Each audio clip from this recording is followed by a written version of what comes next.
Hello, everybody. Welcome back to another episode of Corridor Conversations. I'm your host, President and CEO of the Iowa Lakes Corridor, Kurt Strout, and happy to be joined in Studio 12 in downtown Estherville here today with Lexie Ruter, who is the director of the Estherville Area Chamber of Commerce and also the Estherville Area Growth Partnership. We get to wear both hats. So welcome to the studio. And I should say you should welcome me to the studio of downtown. To Studio 12. It's great to be here, and downtown, and a cold morning here in March, but that's what we deal with this time of the year, and we can't really complain so nice, all that much, right? I know. So this is a great space. I think for the viewers, we're talking about why we do Corridor Conversations. We like to get in and talk about all the partnerships that we have through across our 4 county regions and the collaborative spirit that goes into it. But we talk economic development. You wear your economic development hat. We're doing this here today at Studio 12. This is a unique story for downtown Estherville. Maybe talk about, just to kick things off here today, what Studio 12 is and how it actually came about. Yeah. So I can't take any credit for the vision of Studio 12 other than the paint colors. I did pick all of those. But so Lyle Hevern and actually Brian from the corridor, they kind of had an idea. We had this building sitting in downtown. It's a huge building, 2 stories, 6,000 square feet plus on each level. And it was falling into just absolute disrepair, and it was becoming quite the eyesore in our downtown. And so, part of town was like, bulldoze it, we need parking, and the cost estimate to bulldoze it and make parking is $500,000 or more. And so we kind of determined that no, we don't want to lose this giant anchor building in our downtown. What can we do to save it? And so we set out on a goal to save it, and a lot of sweat equity went into that. I know I was downstairs sweeping, Lyle, and we had 70-year-old men down there doing stuff, city councilmen. And so we were really lucky and fortunate to make this happen, and the city has been super supportive, and they were the financial backer behind it. And we were able to get 3 unique commercial spaces downstairs, and every single business that started with us when we started this building 9 years ago, when we finished the building 9 years ago, is still downstairs. So we've got the Central Perk Coffee Shop, we've got Sawmill Designs, and we've got the AEA. And so those they've all been here for 9 years. And then our upstairs is a co-working space, which that's that vision that came from Brian. And so we've got some individual office spaces that you can rent, and then we've got a large ballroom, boardroom, and some community spaces that you can use, including this one. And so we've got a couple of tenants who rent upstairs. We've had a couple of people who have merged together and started downtown businesses through this space, and it's been a really wonderful asset. We get to do Lead the Ville up here all the time. I know Alyssa from your office was in Lead the Ville last year, so she got to come up here once a month, and it's truly a beautiful space in this ballroom behind us too, with giant windows, and just businesses rent that and get to use that for lots of trainings and things like that. So lucky to have it. 100%. It's awesome. You hit the nail on the head. The cost of a city to come in and demo it down. Versus the reinvestment piece into it. It was not even 20% more to save the building than to turn it into a parking lot. So. And so from a public standpoint, that's good information to know, because you don't want to lose any building in historic downtown. Not if you don't have to. If you don't have to. And there's so many partnerships with IEDA through some Catalyst grant funding that we'll talk about a little bit soon to be able to help facilitate it. Catalyst grant being around. And so, because we finished it 9 years ago, but it was a couple year process to get the demo done, since we did a lot of the work ourselves. And so it was pre-Catalyst. We like to pretend that we were like the inspiration for the Catalyst. That's what Lyle always says, but I don't know that we actually were. But we're gonna claim it. You can talk to Jimmy T. Jimmy T down there at IEDA. I love it. Yeah. Well, this is it's a great project, and I was able to come in and utilize it this morning for a meeting prior to this, and so we encourage anybody who's maybe passing through, or obviously here in Estherville or across the region, that needs a good co-working spot. This is a great space. You can even just pop in for the day. So what a great way to kick off our episode, just to talk about the huge story that we had just from a renovation standpoint of a downtown building. But now I want to talk about the Estherville Chamber and the Estherville Growth Partnership, and what your role is in that, Lexie. If you want to just talk about maybe how those organizations are aligned, and maybe how they're kind of collaborate together, and how your role is in helping facilitate that. Yeah, well, so I have been the chamber director since 2013. So what is that, 13 years now? And oh my goodness, it's crazy. That is We're all getting older, in case anybody was wondering. I'm like, oh, that makes me sound really old. But so since 2013, and I worked there prior to that as the summer intern, which I'm hiring an intern if anyone out there wants to be my intern. And so I was doing that role for a long time. We had a part-time organization that was the Estherville Area Industrial Corporation. Okay. And so Lyle ran that as a part-time job. And then we kind of started to realize that we needed a little bit more. We needed to do something a little more. We needed to be a little more proactive than we were being. And we needed to be a better partner to agencies like the Corridor. Mm-hmm. And so Lyle decided to take that on full time. And we kind of did a reformatting. We turned that into the Estherville Area Growth Partnership, because economic development is no longer just in industry. Right. You know, I mean, industry is very important, and industrial development is something that everyone needs to do, but it's also housing, it's workforce, it's small business development, because if you don't have the small services that you need in a community, you can have all the industry you want, but if nobody wants to live here, then who's going to work at those businesses? So we kind of tried to switch up our goals and make them a little bit more all-encompassing on what we need as a community. And we find that a lot of that overlaps with what the chamber does. So the chamber builds a sense of community, supports our small businesses and our large businesses that already exist.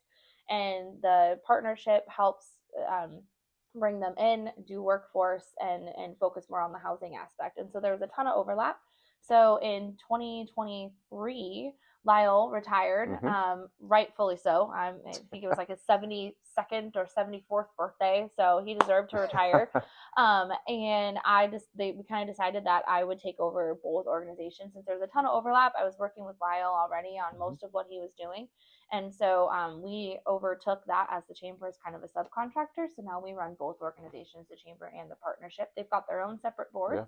Yeah. And I'm still technically a board member on the partnership.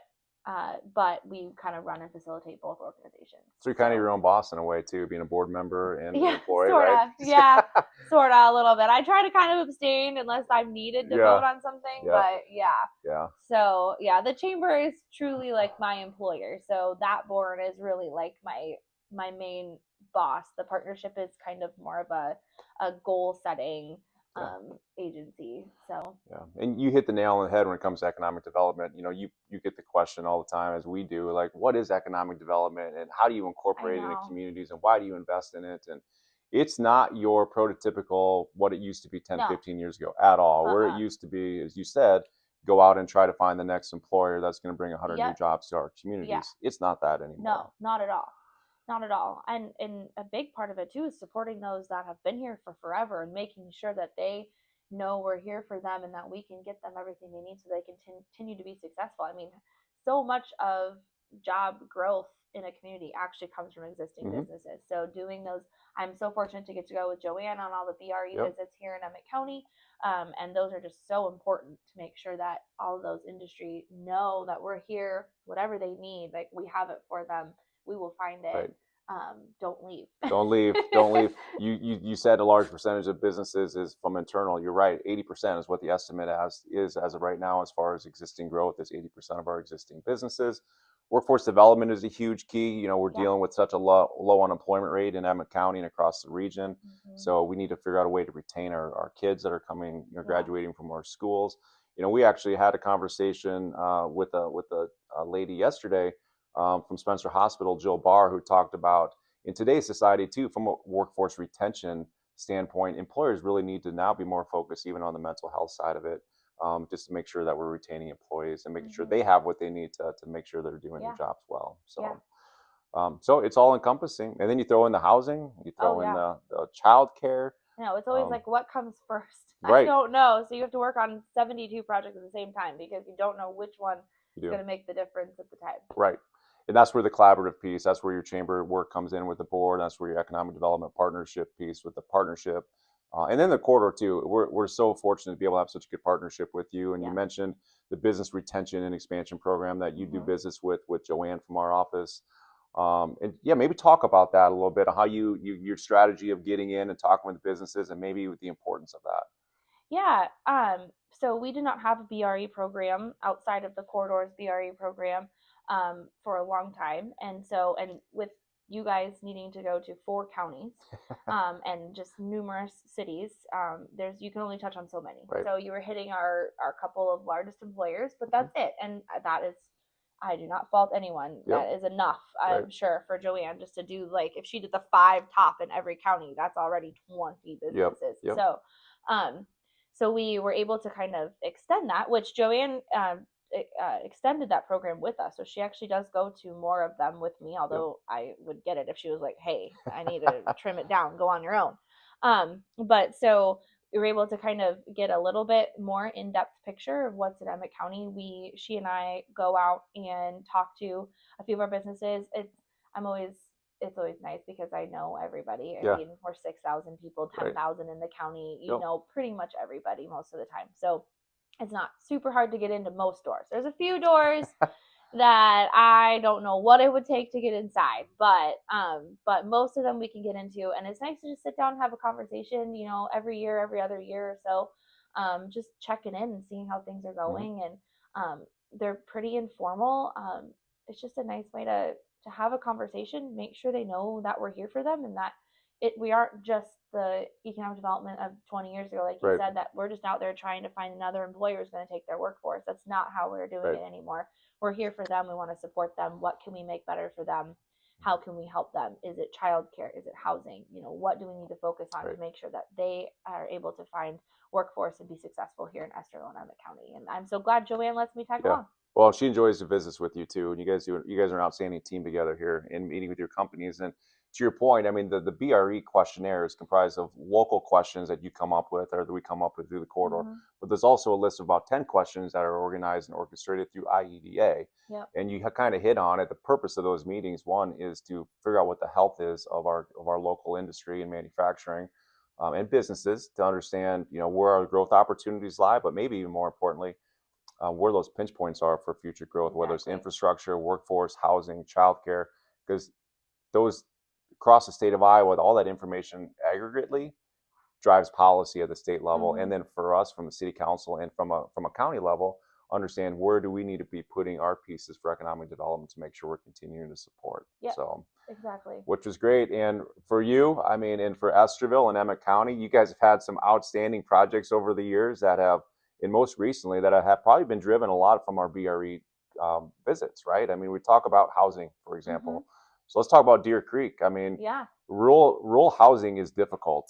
It is. Right? And you know firsthand how difficult it is to bring in developers. And so let's talk. I want to talk. We need to brag a little bit because Deer Creek, it's a 2-phase project, 128 units, I think, in total. Great outside developer, utilizing resources through IEDA with workforce housing tax credits, investment from the city.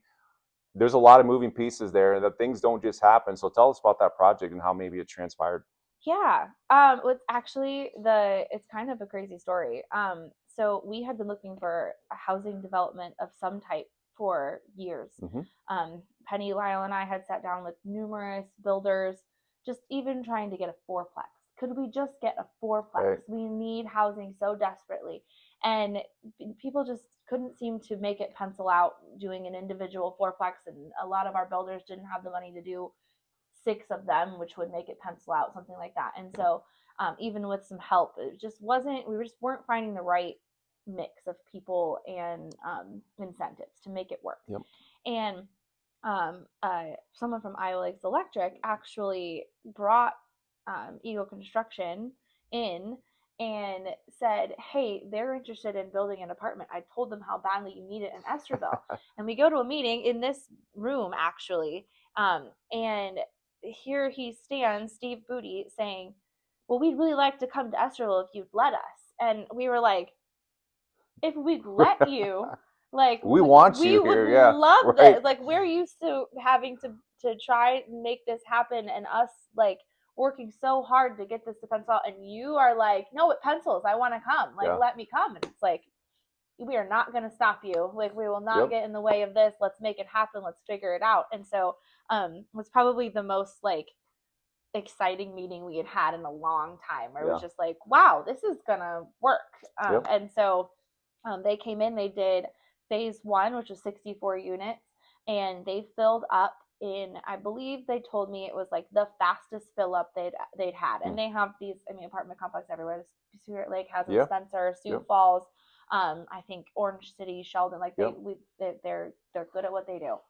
And I think it was the fastest fill up, our first 64 units that they'd ever had. And so and they stayed above their, I think it's 93% occupancy is what their goal is to maintain. And so they stayed well above that and decided that they would do their second set of 64 units even sooner than they had anticipated. And so those opened, I think, this fall. My year's a little bit blurry because I had a baby this year and last year, so it was 2025. I believe it was early fall of 25 they officially opened. And so we now have 128 units here in Estherville, which, you know, when those initially got started building, a lot of our current landlords were, you know, upset that this is going to happen and this was going to ruin what they had going on. And I don't think you'd find that sentiment anymore. I think they'd find that, one, they were able to up their prices. They had to do some maintenance, fixing up, making things nicer. But then they were able to charge more for what they had too. And I think overall, like, our housing needs are still not fully met. And so they're all still full, and the apartments are full, and it's just, it's what we needed. We got people back here who work here that were living elsewhere because there wasn't something for them here. We now have something when the new CEO of the hospital moved here, and it was too short a notice to find the perfect home or to build a home. They were able to live in the apartments for a year while they built their perfect house. And so we just didn't have that. It was so hard when people were coming in, professionals and things, to find them a place to live. And so it's just been fantastic for our community. Yeah, well, congratulations. And you're right. Competition does breed success a lot of times in business and in housing, right? It brings up your standards a little bit. Exactly. And that quality can help, you know, collect more rent if you're an individual owner, to have maybe a couple rental houses or an apartment complex. And, you know, it shows well for Estherville. And you guys did an outstanding job with facilitating the project, but also, you know, $1 million in tax credits over 2 phases, I think, through IEDA. And so that's a competitive program. So we talk about, you know, $35 million of funding available throughout the whole state for that project on an annual basis. About 30% of projects even get funded, they talk about statistically. So to be able to get $1 million of that, right? And be in that 30% window shows well for the project, shows well for Booty and Eagle Construction and Talent Development for that project. And as you know, Talent Development actually was our housing champion at our Business Rec event this year. They're good at what they do. They are, and they have projects all the way across the corridor region and do outstanding work there. So yeah, so congratulations, 128 high quality units over the last really 5 years, right? That whole project was developed. So great job. Let's talk about too, because you guys are so strategic in how you were able to leverage resources. The Catalyst program has been another project or another program through IEDA that you guys have leveraged so successfully. Talk about how that project and maybe some of the things that have happened here in Estherville as part of that. Yeah, so we've actually gotten 3 Community Catalyst grants through the state. And so, you know, we kind of mentioned earlier that this building was pre-Catalyst. And so we kind of did this on our own. And then the partnership decided to do a second one. And so over here at 700 Central, we have a building that is single unit, so like 2,000 square feet roughly, but upstairs, and it looked awful. The current owner was somebody who didn't live in town any longer, and they were not maintaining it. It looked terrible. It was an eyesore, and we needed to do something. It was on a very prominent corner in our community, and it just looked terrible. And so we ended up purchasing that building, getting a Catalyst grant, and doing a full remodel. And now the city once again supported that monetarily through grants and otherwise to make sure that project took off and could happen. But now it is the home of Mystic Arts Tattoo, Studio M, which is a hair salon and lash studio, and then 2 really beautiful apartments that they're gorgeous. So the old hardwoods, just huge high ceilings, 12-foot windows that overlook the park. Like, it's fantastic, and they're not hard to fill, which is wonderful as the landlord. But that project really showed what could be done in our downtown. And then we had somebody else who didn't end up going the Catalyst route, but they bought a building, they put upstairs apartments in, Yep. And did a big remodel just because we could show them like you can fill downtown apartments, you really can. And then a building just south of where we're at right now. It's owner occupied. We didn't have to do this one, which was phenomenal. Yeah. Love that. So JS Customs moved to town from a smaller community over east, and they bought our old Pomida. They do wonderful work on fixing cars and doing all the cool stuff like the paint and all that. And they bought a big building in our downtown. They remodeled the upstairs to be where they live. It's gorgeous. It's a beautiful, beautiful home. And then the downstairs is a show garage for the cars that they fix and sometimes sell. So that's cool. Yeah, it's really neat. Big giant garage door, all glass. You can walk by and see all these cool classic cars in there, and it's a neat space. And then the most recently, we had a large 6,000 square foot plus 2-story building right on the corner of downtown, right on Highway 9 and our most busy off street for retail. And it had been sitting empty for a few years. It was a pharmacy for like 80 years. And he decided to retire. And so it sat empty. And we had someone come in who they grew up in the Spirit Lake area. They had moved to Phoenix. They decided they wanted a place to live and come back and visit in the summers. And so they had bought another house here in Estherville that was a rental plus a house for them. And then they fell in love with the community, and they're like, this place is awesome. Like, we didn't even know Estherville was so welcoming and warm and lovely.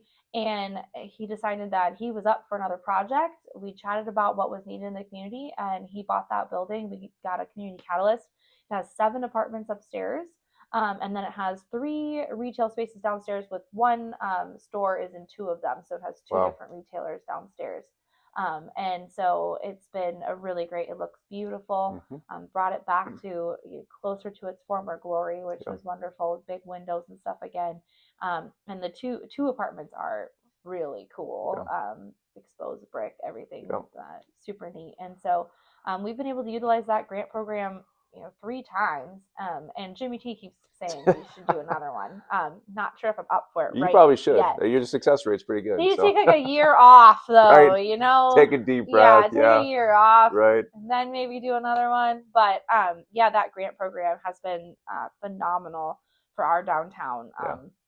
Just even the 700, like we've seen other people know they could do it. I mean, even the other 2 catalysts, they aren't owned by us. They are owned by individual private investors. And so we didn't have to do it. They're doing it themselves. They're refurbishing and getting the spaces that we need in our downtown.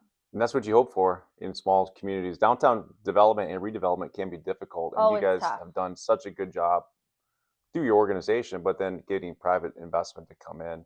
And I'll just say this, the amount of new investment and reinvestment that Estherville has seen over the last number of years under your leadership is going to just naturally lead to new investment, right? Because developers come in, families come in, individuals come in, and they see the dollars that are being poured in from outside developers, but also locally from your city and even the county and then your organization. People want to be a part of that. So that's the hope. That is the hope. So keep driving that ship. And there's one more project I want to talk about, but before we do that, I just want to give a huge shout out to our sponsors. We got to do that, Meddler Coffee. Just want to give a huge shout out for our Meddler moment today. So yes, it's always great to have a little coffee to kind of get us through that. So thanks to our sponsors here today. And also just want to kind of have a little icebreaker here. I know we're kind of halfway through this thing a little bit, but I always like to know a little bit more about our guest on set here. And so maybe just a quick question for you, for our listeners, and maybe this is just good for everybody to understand, because you're so entwined with Estherville, so entwined with Emmett County. You've been here, you lived here your whole life, right? So so those maybe who aren't so knowledgeable on it, what's the hidden gem in maybe Emmett County or Estherville that's people have to take advantage of when they're here? It could be somebody who lives here now, or the top. We need the top one. And I want to make this difficult. So what does that go to? What does that go to? It is. There's like 3. Can I give my top 3? Okay, we'll let you. Okay. We'll let you. Since we're in your space today, we'll let you go top 3. And I'm gonna go all nature. Okay. So they're all so I guess my top 1 would be the nature, and then I'll just tell you what are the best nature spots. There we go. So I think one big difference between Estherville and a lot of the corridor, we don't have a lake. Yeah. We have a river, and we have lakes. I shouldn't say we don't have a lake. Estherville doesn't have a lake. Emmett County has wonderful, beautiful lakes. But we have so much nature. So Fort Defiance State Park is 231 acres of wooded land and prairie land, and it is gorgeous. You can head out there almost any time of the year and find something to do. There are fantastic hiking trails. There are hiking trails that are accessible, hiking trails that are challenging and not accessible and fun and hard. And there are, shelters, and you just want to go and be out in nature. There's a wildflower prairie. Like, you want to go in the middle of winter and go cross country skiing or snowshoeing. Like, it's there, it's available, it's beautiful. And it's hilly. That's probably the difference between us and the rest of the corridor region, is that we've got some big hills. And so you can actually kind of get out and feel like you're not in Northwest Iowa sometimes here in Estherville. And then I would say the river, kayaking, floating the river is super cool and awesome. It's not something I grew up doing here in Emmett County. And it was introduced to that more when I brought in my outsider husband. Sure. And he was like, why are we not floating the river? Like, we're going to get kayaks. We're going to float this river. Right. And it is so popular. We are now a designated Iowa State water trail, and we've done a ton of work on accesses and all sorts of cool stuff with our river. And you want to just go and enjoy nature for 4 hours on a Saturday afternoon, the river in the middle of summer, that's where to go do it. And then, of course, we've got some cool stuff like our swinging bridge that goes over our river. Really neat, terrifying when you're 5, pretty awesome when you're 30. And there's just so many cool things like that. And that kind of leads into our next big project. Which is a perfect transition. Perfect transition. But I do want to say, if anybody wants to see you actually walking that bridge, season 1 of My Town episode with you and Corey Hepela. Cold day ever. Which was so awesome. It had been like 45 degrees every day, and then that day suddenly just dropped to like 20. Right. Just like today. Just like today. It's been like super warm, and then I didn't come prepared, and I had to borrow Alyssa's mittens. And it was cold, but he got through. And, he did. We were supposed to do all sorts of cool outdoor things. There's no snow in the middle of January. Right. Can't predict. It's Iowa. You can't predict it, but it was a great scene. So if nothing else, it made for a great scene. I still stand behind. I saw the previews of that and went, "Oh no, what did I say?" As they do a cow tipping joke, as I say a cow tipping joke on that. I even called Alyssa like, "How embarrassed do I need to be for this?" And I wasn't. I watched it and it was great. It was wonderful, but I was nervous going into it because I'm a jokester and I say weird things. The cool thing for you is Corey Hepela is also a jokester. Yeah, so he totally bought right in. It sold. It was great. Yeah. Anybody else, it might not have worked, but Corey, I was a little nervous. Oh, that's awesome. That's awesome. But no, that does segue perfect into this next project that I want to talk about, which is your Estherville River Recreation Enhancement Project that you guys are undergoing right now. And again, we talk about projects from a community level. They're a huge undertaking. They take public backing. They take city approval. They take board alignment to make sure visionary. We're going through it, and they cost a lot of money. Yes. But again, you guys have been so resourceful finding grants to help support projects. And in this case, there's multiple grants that you guys were able to secure. But Iowa Department of Transportation awarded you guys $650,000 to help support the project. So talk about the project a little bit and maybe what that looks like. Yeah, so we are working on a river recreation enhancement project, and really where this stemmed from is that we had a ton of individual projects that all were somehow closely tied to the river, between river access points, a new campground, trail extensions.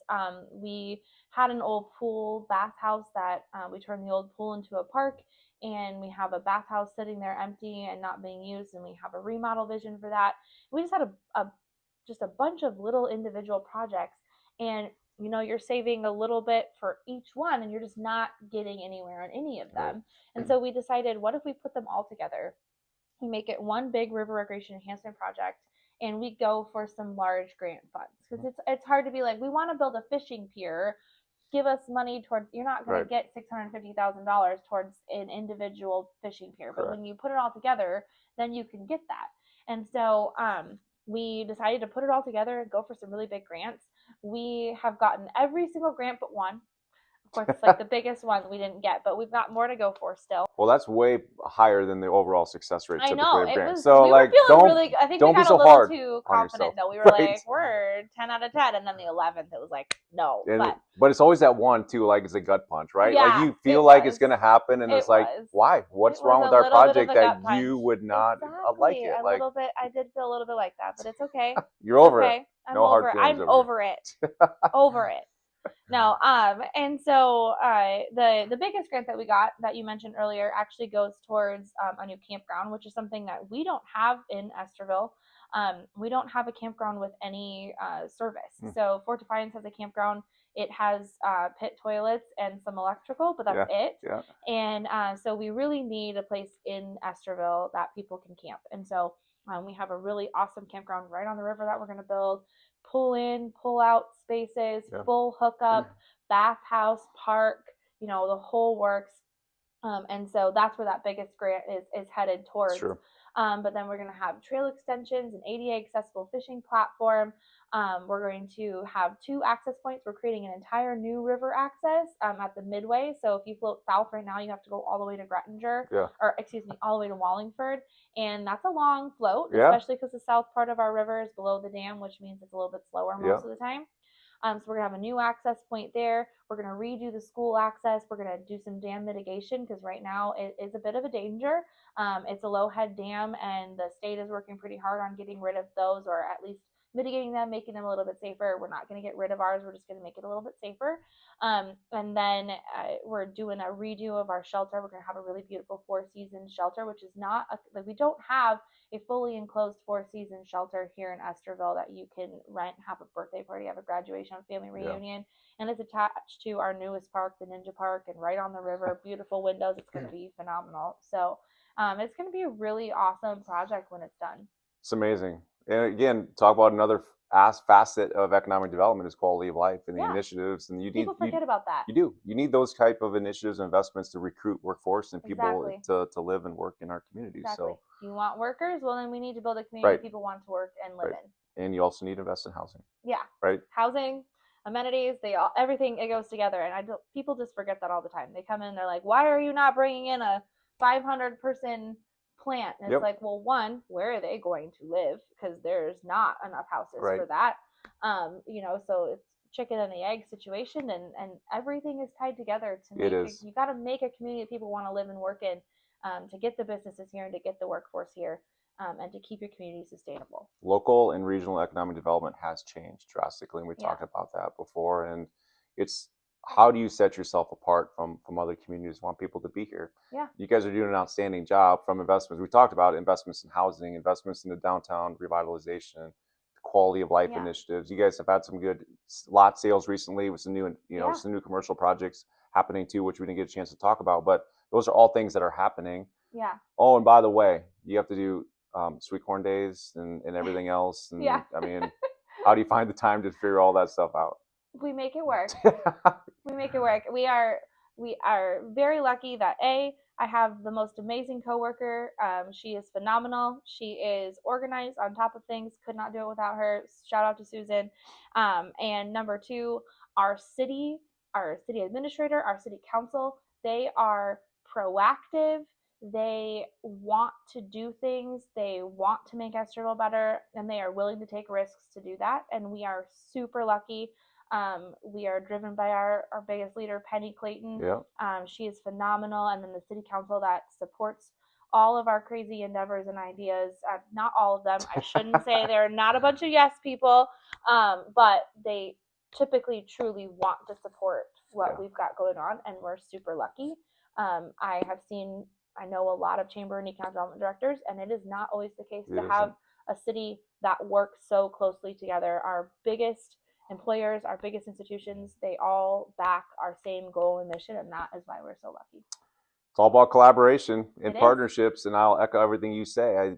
That you do. You have a great. It allows you to stretch, right? Yep. Allows you to think even further than maybe what you do before. Our county supervisors are really open to things, and we're lucky here. Yeah. No, absolutely. Well, congratulations on all the success. We obviously appreciate our partnership too with Estherville and Emmett County and promoting all things economic development, and we look forward to continuing that down the road. But maybe a little foreshadowing here a little bit. What excites Lexie here in closing about Estherville or Emmett County's future? We talked about all the amazing things that are already going on, but what's one thing really excites you? Yeah. Well, I'm excited about the River Irrigation Enhancement Project. Yeah, it's an amazing project. I am also excited about some projects I cannot talk about yet. Hey. Actually, we've got another big one coming up when we finish that one, and so that one's going to be really needed for our community too. And so it never ends. Penny told me the other day that we've got to get halfway through the project we're working on before we start the next, and so we're trying to slow ourselves down a little bit on those things. But yeah, there's just always something happening, and people on the outside probably don't see it, and they don't. We can't talk about a lot of it sometimes, but there is always something happening, and I love that, and I love the supportive community that I live in. Yeah, the motto we always live by is economic development is a marathon and not a sprint, and sometimes projects take multiple years before they ever get to come to fruition. It's nice to have the chamber, because every once in a while you just need a win. So right. You throw a really good sweet corn maze, and you're like, awesome. Yes. Okay, did something really good. People are happy with me right now. So. Yeah, that's awesome. 100%, 100%. Well, you rock it. You do a great job. And anything you want to leave our listeners with here today, Lexie? Just glad to have a partnership with the Corridor. Enjoy working with you, Kurt, and all of your team, and looking forward to what we've all got going on. Yeah, awesome. It's gonna be a great year ahead, and yeah, we look forward to working with you as well. And congratulations, seriously, on all the projects. We say that we take it for granted and be able to say that, but a lot of communities don't get to celebrate the wins that you guys have had, and a lot of it is due to your leadership. And so congratulations, and look forward to it. And cheers to another year. So yeah. So with that, this will conclude another episode of Corridor Conversations. I'm your host, President and CEO Kurt Strouth at Iowa Lakes Corridor. Lexie, thanks once again, and we'll see you all next time. Thank you.